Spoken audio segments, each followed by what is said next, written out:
waxay tiri waxaan in muddo ahawday waxbarashada diiniga ah iyo midda maadiga ahba ehelkaygana waan caawin jiray sidoo kale waan shaqay jiray waxay tiri waxaan ku soo barbaaray guri diin leh waxaana gaaray ayay tiri da'da 32 anigoo weli guursan wiil ayaan isbarannay iskuna qanacnay waxa uu ii sheegay ayay tiri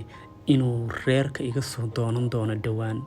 markaanu heshiinay ayaa lagu yiri wiilkii gabadhaani waa qof weyn oo waqtigii guurka way dhaaftay caruur badanna ku dhali maysay faraha ka qaad maalin maalmaha kamida waxaa noo yimid nin xagga wiilka ka socda oo aan filayo inuu aabihii ahaa wuxuu noo sheegay in arrintii ay ka noqdeen waxay igu noqotay runtii arrin qaadan waa ah sidoo kale filan waa ayay igu noqotay waxaan dareemay inay riyadii aan ka lahaa inaan guursado ay halkaa ku burburta wiilkaas hanjab ayaa igu dhacay dhowr maalmood ayaana sidaa ahaa waxay tiri waxaan aaday cumro xaramka barakaysan ayaan tegay kuna soo ducaystay oo ilaahay subxaanahu wa tacaala ka baryay inuu isiiyo awlaad baari ah iyo qoys wanaagsan kolkii aan ka soo noqonayo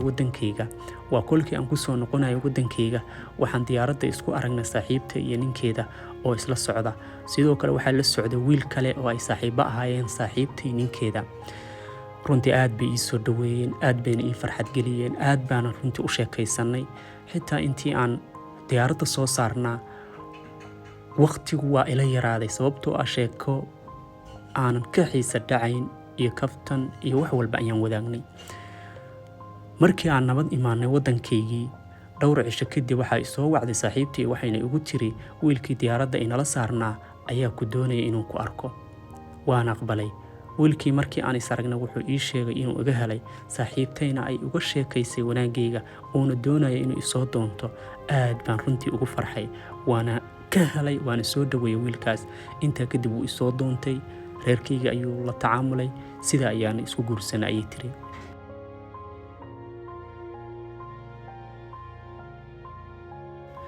waxay tiri muddo yar kadib waxaan qaaday uurkaygii koowaad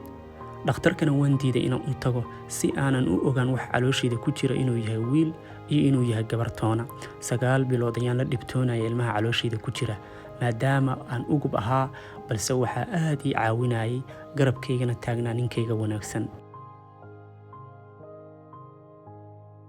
waxay tiri habeenkii umulideyda dhaqaatiirtu waxay ii sheegeen inaan ahay qalliin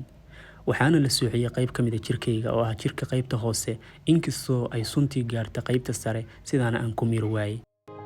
markii layga soo saaray saalada ayaa waxaa ii yimid hooyada iyo walaashay waxaan kala qaaday indhahayga waxaana weydiiyey ma wiil baan dhalay mise gabar waxay ii sheegeen hadal qalbigayga dhaqaajiyey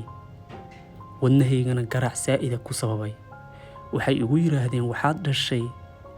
2 wiil iyo 1 gabar runtii meel aan joogo waan garan waayay awlaadeyda ayaa la ii keenay oo dhabta la ii soo saaray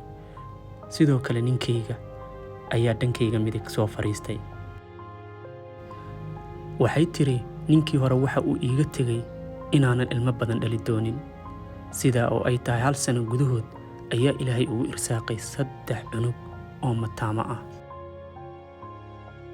muhiimadda aan idinkula wadaagay gabadhan sheekadeeda waxa weeye in qof kasta oo ilaahay isku xira uusan ilaahay marnaba dayacayn inaan taa idin dareensiyo ayaan idinkula wadaagay uuna ka irsaaqi doono meel uusan filayn waxaanahay Haaruun Maxamuud nabadgelyo